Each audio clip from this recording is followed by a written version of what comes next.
అన్నం పెట్టేటువంటి రైతన్నకు అండగా 10 రోజులుగా ఎండనక వాననక చల్లనక పగలనక రేయనక మైనస్ టెంపరేచర్లో రైతన్నలు చేస్తున్నటువంటి మహోద్ధృతంగా గంగానది ప్రవాహంలో ఈ రోజున కాశ్మీర్ నుంచి కన్యాకుమారి వరకు దావానంలో వ్యాపించింది.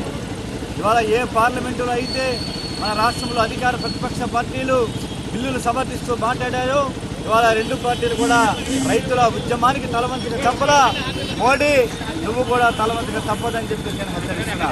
ఇవాళ అన్నం పెట్టేటువంటి రైతన్న, దేశానికి వెన్నెముక అనేటువంటి రైతన్న ఇవాళ పండించేటువంటి పంటకు గిట్టుబాటు ధర కావాలని చెప్పి కార్పొరేటీకరణ చేతుల్లో రైతాంగాన్ని వ్యవసాయ బిల్లుల్ని పెట్టవద్దని చెప్పి వ్యవసాయాన్ని విద్యుత్ సంస్థల పేరిట మా పొట్టలు కొట్టవద్దని చెప్పి చేస్తున్నటువంటి ఆందోళన ఈ రోజున 10వ రోజుకు చేరింది.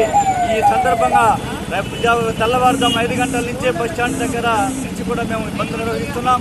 ఇవాళ అన్ని షాపులను కూడా మొత్తం అందరూ కూడా స్వచ్ఛందంగా మూసివేస్తున్నటువంటి పరిస్థితి. బంద్కు ప్రజలు రైతన్నలకు తోడుగా అండగా బాసటగా కమ్యూనిస్టు పార్టీలు విజయవాడ నగరంలో సిపిఐ భారత కమ్యూనిస్టు పార్టీ ఈ రోజున ఈ ర్యాలీని చేస్తున్నాము. ప్రతి వారు కూడా స్వచ్ఛందంగా ఎవరికి వారు మూసివేస్తున్నటువంటి పరిస్థితి. మోడీ ప్రభుత్వం దిగిరాక తప్పదు. నల్ల చట్టాలను ఉపసంహరించేంత వరకు కూడా ఈ పోరాటం కొనసాగుద్ది.